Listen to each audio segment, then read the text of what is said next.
Hi guys, it's Angela here. Thank you for joining me on this video today.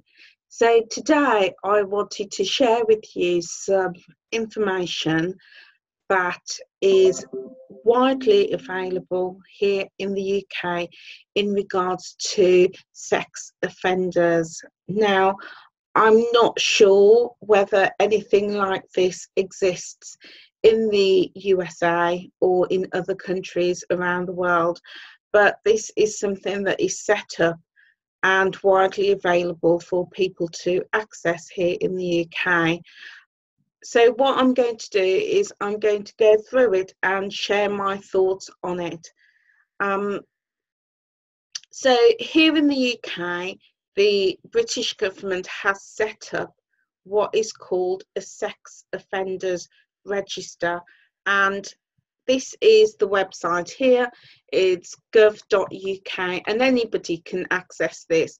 You can access it wherever you are around the world, and the website is www.gov, that's gov.uk, and /guidance/find out if a person has a record for child sexual offences. So what I did was I just googled sex offending or sex offenders register UK, and up it came. So this came about a couple of years ago because the government wanted to protect the community from child sexual offenders, and therefore acknowledged that if somebody has been charged with child sexual offences, or indeed if they've been imprisoned and released into the community, then the community just wouldn't know if somebody has moved in next door to them and is a child sexual offender. Somebody might be living right next to a school or next to a playground, or go and get a job or work voluntary in an area where children are easily accessible. So the government set up a scheme to provide protection to the community, and in particular young people and children, to protect them from child sexual abusers. And as I say, this information is available in the UK through the police services. So organisations such as the Watchtower can access this and find out if people in their congregations, in their community, are child sexual offenders, and if they are, then put in appropriate action to protect the congregants. But also, and this is for me the big problem with Jehovah's Witnesses, is once they establish that somebody is a child sexual offender, because they don't report the abuser to the police, then they have no chance of being added to this register, so that the community, the wider community, can be protected. And if you've not listened to the Australian Royal Commission case that took place in Australia, I will put a link to one particular interview that I find incredibly disturbing, absolutely incredibly disturbing, and it just makes me so upset to hear this elder give his testimony. But the scenario is that Angus Stewart and his colleagues are questioning the elder as to what protection they put in for the community once they know of a child sexual offender, and the elder has the audacity, the absolute audacity, to say that the congregation is only there to shepherd the flock and look after the congregants, and they have no responsibility to protect children in Australia. And those are his words. They have no responsibility. Well, this is where he's absolutely wrong and completely deluded, because everybody who is aware of a sexual offender, particularly against children, has a responsibility to report what they know, allegations and crimes. They have a responsibility to do that. And here in the UK, once somebody has been found guilty of child sexual offences, then they are added to this register, so that it brings a measure of protection to the community. So I'm going to put that link in the video below, so you can watch it if you've not seen it before. So I wanted just to take you through this website, because there's some really interesting links in it. So the UK government has set up this register, and the purpose of it is to find out if someone has a record, a criminal record, which would include being found guilty of child sexual offences. And this document was published by the Home Office in 2013, and this document is available for anybody. I could go on and I could download it and see what the document is. It's not going to give me names and addresses of individuals, but it gives me details of the scheme. So again, elders and congregations here in the UK will be able to access this information because it's freely available on the website. So the document, I'm going to come back to this particular bit, which is Parents Protect, which is a really fantastic website, and I want to just share some points with you in that particular website. But the government scheme provides an overview. It says the Child Sex Offender Disclosure Scheme allows parents, carers and guardians to formally ask the police to tell them if someone has a record for child sexual offences. The aim of this scheme is to keep children safer. So again, you know, if you've got somebody in your community, they've just moved in and you've got some suspicions about them, anybody can go to the police and ask the police to check to see if a particular person has a record for child sexual offences.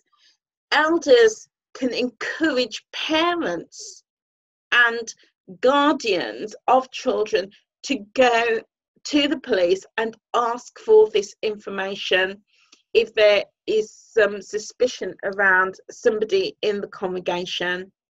And likewise, where an elder or the congregation knows of a criminal, an abuser, once they know that, if they only reported it to the police and it was followed through, that person can then be added to the register, and it helps to keep the community safe once they are convicted.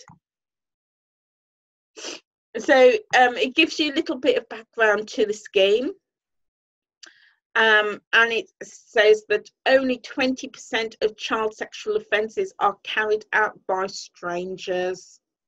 And as we know, and it, you know, is also significant within the Jehovah's Witness community, that many perpetrators of child sexual offences are known to the victim and are friends and members of the child's family.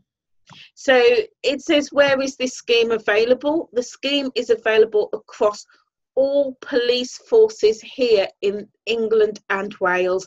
We have 43 police forces, and anybody from anywhere in the country can go and get information about people they suspect are child abusers.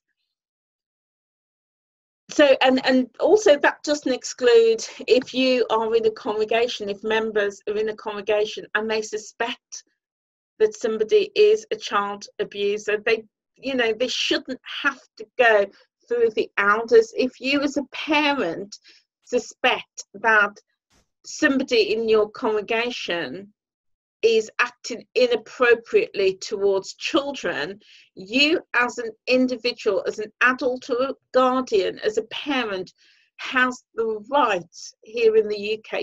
It is your right to go to the police and ask them to check to see if that person is on the child sex offenders register. You should not have to go to the elders. That's just wrong. It's just totally wrong. So yeah, that information is there and people can go and access it.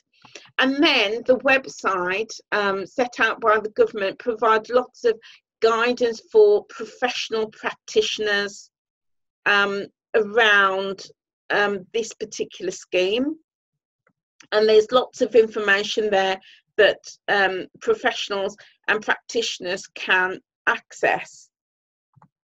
But I want to just go back up to this website that has been set up alongside the government.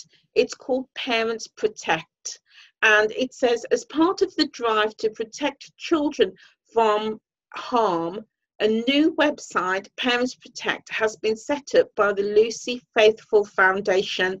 It is designed to raise awareness about child sexual abuse, to answer questions, and to give parents and carers the information they need to help prevent it.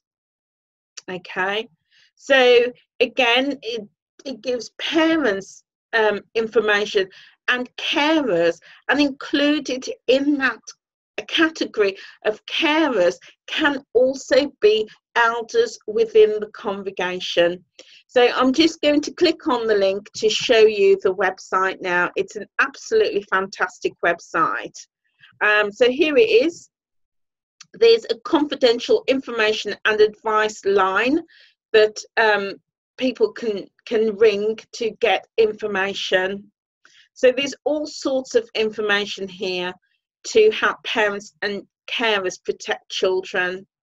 So it encourages people to create a family safety plan.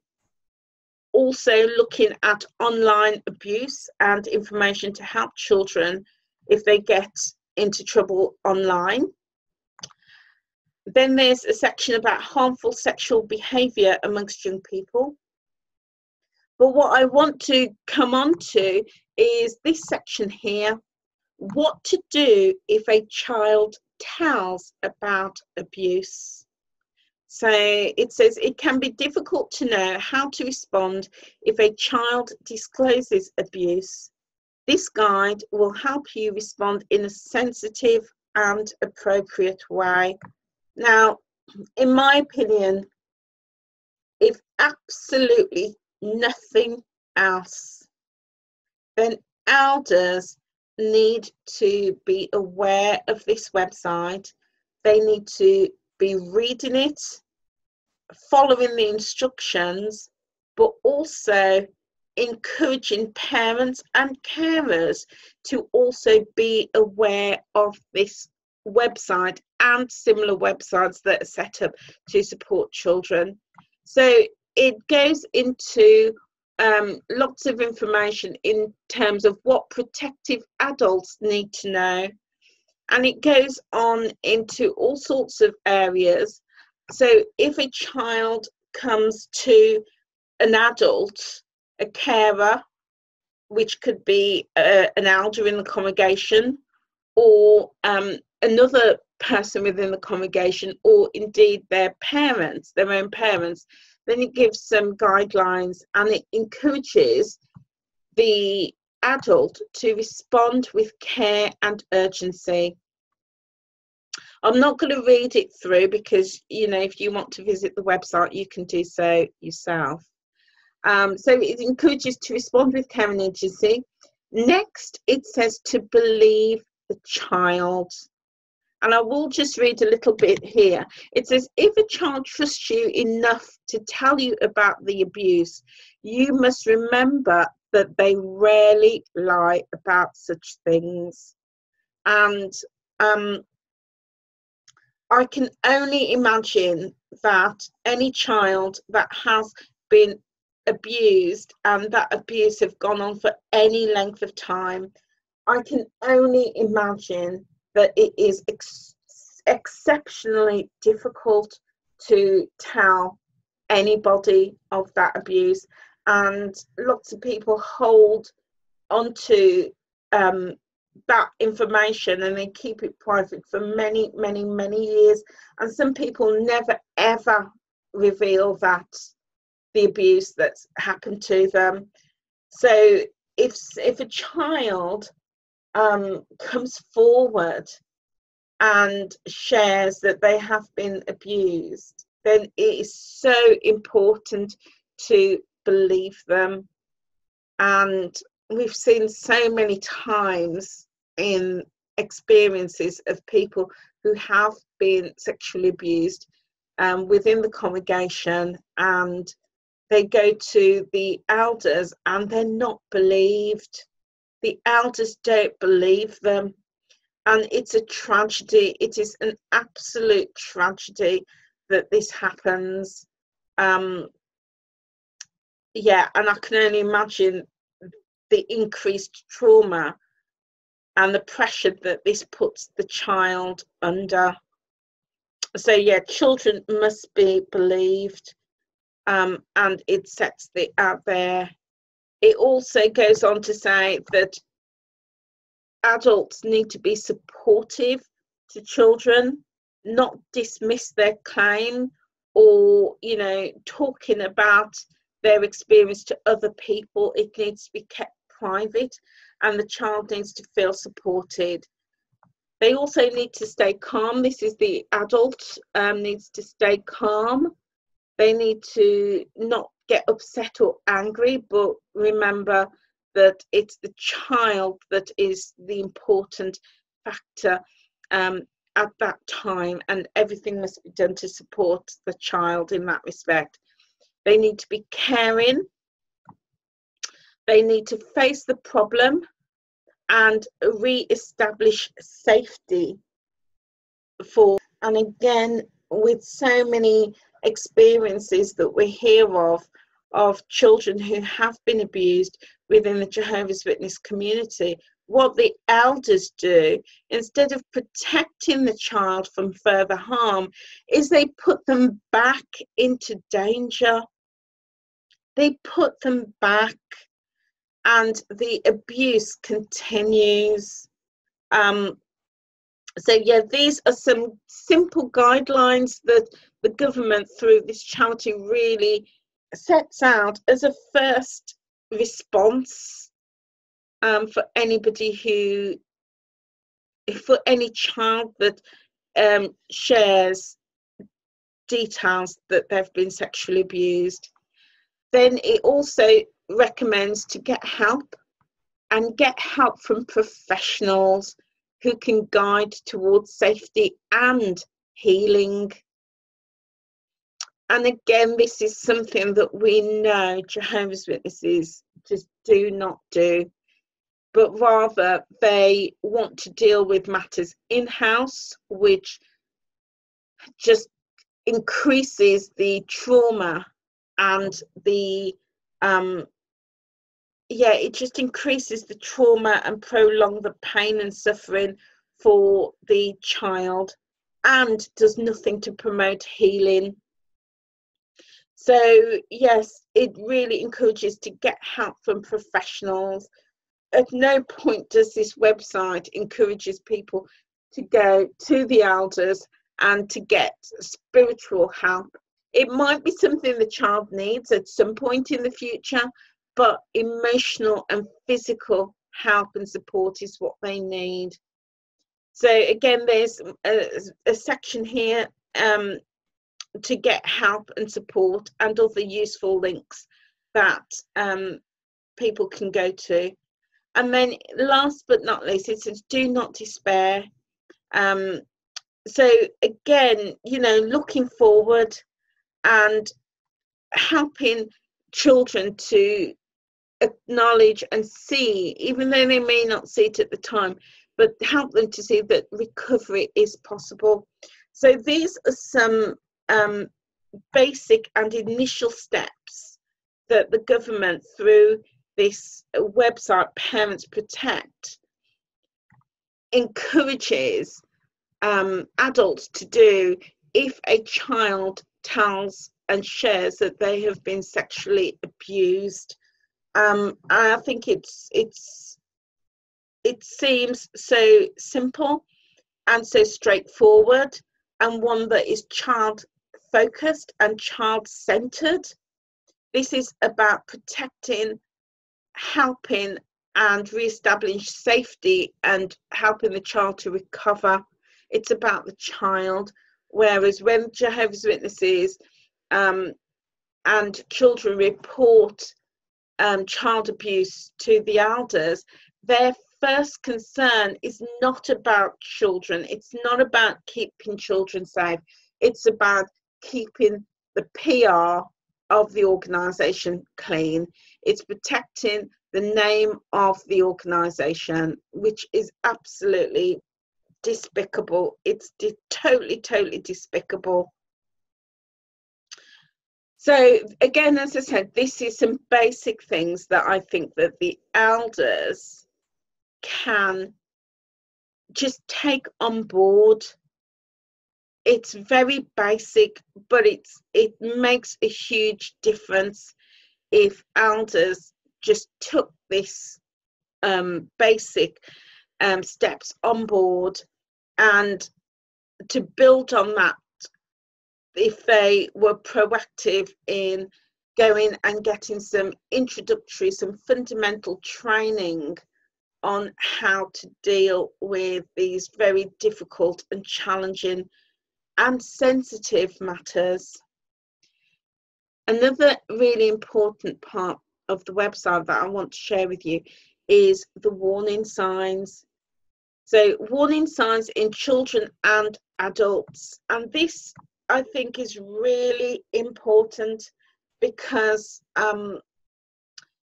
children and adults and anybody who has experienced any kind of child sexual abuse will more often than not exhibit behaviours and display warning signs. And it's so important that everybody looks out and is aware of these warning signs. So when we see these warning signs happening, we can provide some extra support and just let the child, or even the adult, you know, the child may have grown up to be an adult, know that they can come and talk in a non-judgmental and supportive and confidential environment. So I think it's really important to be aware, for everybody to be aware of the warning signs. So I just want to take a few minutes to go through this. So it starts off by saying what is considered child sexual abuse, and it lists some points as to what child sexual abuse is, and then it provides some examples of what it may include. and it's listed here on the website. I will put a link to the website in the description box below under the video, so you can click on it and have a look yourself if you so choose. So then it goes into the warning signs in children and adolescents of possible child sexual abuse. It says children often show us rather than tell us that something is upsetting them. There may be many reasons for changes in their behaviour, but if we notice a combination of worrying signs, it may be time to call for help or advice.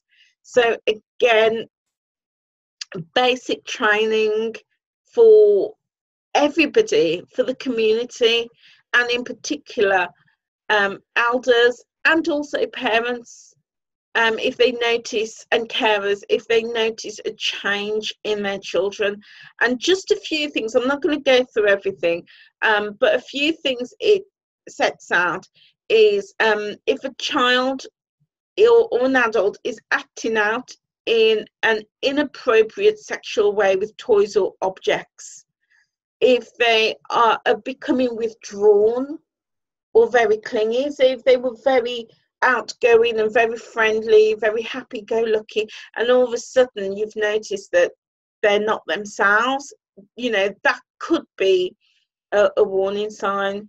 Or if they become unusually secretive, not wanting to tell or to talk about things, you know, again, that could be a warning sign.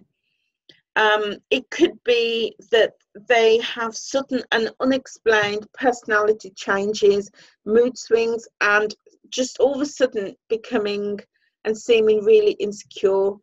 There could be changes in their eating habits, for example. It could be that they start self-harming. More signs is children that run away. If there's a consistent behaviour of running away, again, this could be that they don't want to be at home, they don't want to be in that situation, they're fleeing. All of these things and more, you know, there's quite a few things here, they're all signs.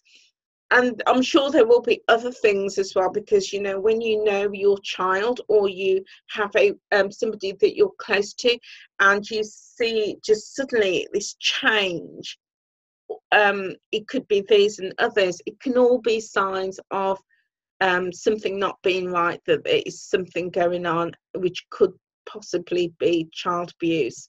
So really important things to look out for.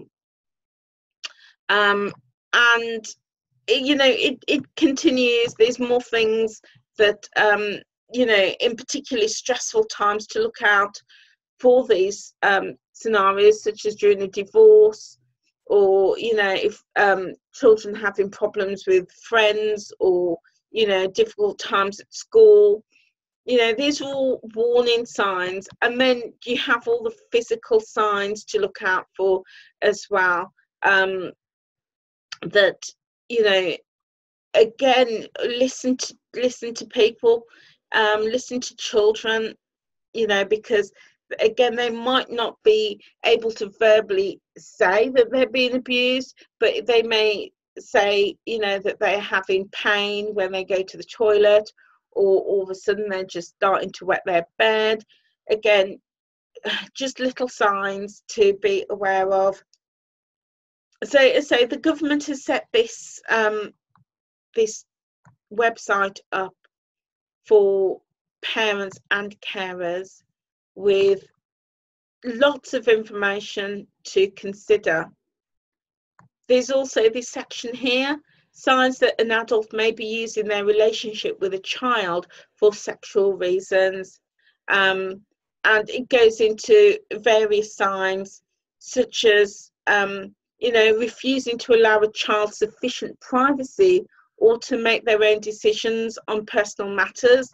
That could be, you know, it's not saying it's definitive, but these are just some suggestions.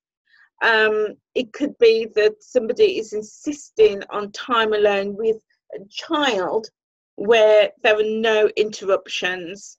So again, it could be somebody in the household that is insisting that they spend time with a child. It could be that, you know, someone is regularly offered to babysit the child for free, or to take the child on overnight outings alone. So if somebody, you know, it could be somebody in the congregation who is, you know, kind of really volunteering and insisting that they are, you know, have this alone time with children. Again, all warning signs. So lots of signs that, you know, for parents and carers to be aware of. It then goes on into child abuse amongst children and young people, and it looks at age appropriate sexual behaviour. So again, you know, knowing what this is and being aware of any signs that are, you know, causes concern. And then warning signs of sexually harmful behaviour. Again, it lists some of those behaviours, and there's quite a few there. And then, more importantly, what you can do if you see warning signs, and it gives some suggestions there, including create a family safe plan, but also calling the Stop It Now helpline for advice and support. And, you know, as we often say that if there is allegations of child sexual abuse, then it's important to go to report it to the police. And yes, that is absolutely correct. But sometimes going to the police can be a massive step, and getting that intermediary support and advice is available by ringing this independent advice line. So just go in and say, you know, I've got these concerns, this is what's happening, I'm not sure what to do. Is this a sign that my child has been sexually abused? Or, you know, I've got some concern about somebody who is insisting on babysitting my child and having alone time, you know, I'm a bit concerned, what to do? So you've got these professional helplines available, and, you know, freely and widely available to get the advice that's needed. No need to go to the elders, because they will just convolute the matter and not protect the child. So the website also even has a learning program available for anybody, parent or carer, who wants to learn more about child sexual abuse and how to protect it. So again, you could just click on to the link, and it provides you know, lots of learning tools. There's a video here, and lots of information. There's questionnaires, and all sorts of things. So again, you know, this is available in the UK, along with lots of other outlets to support children, but also to help parents and carers when a allegation of child sexual abuse has been made. And, you know, all of this is about protecting the child and getting the abuser away from the child, and getting them convicted of the crimes if they've committed a crime, and off the streets and out of the community. And then once people are have served their time and they're back in the community, then we have the child sexual abuse register, it's called the sex offenders register. that is available to be accessed across the UK by parents and carers, and this includes elders in the congregation. They can access it, they can contribute to it when they know of a known child sexual abuser. And all of this means that everybody, parents, carers, the community, the church community, the Jehovah's Witnesses, the police, the professionals, everybody is working together to create a safe environment and community for children. So guys, I just wanted to share that with you today. As I said, I will put the link in the description box below. This is Parents Protect, and this is linked back to the UK government's website, all about the Child Sex Offenders Disclosure Scheme. So I hope you found that useful. I do hope that there is something available in whichever country you live in. Do check it out, and do check out your government's website to see if there is something similar in your part of the world. So guys, thank you for being with me. Please like, subscribe, and please share this video too, so other people know what is available here in the UK, and it may prompt them to explore what's available in their community. And let's hope that the governing body and the elders start accessing this information that is freely and widely available in the country to protect children. So guys, have a wonderful day, and I will see you on another video shortly. Take care now.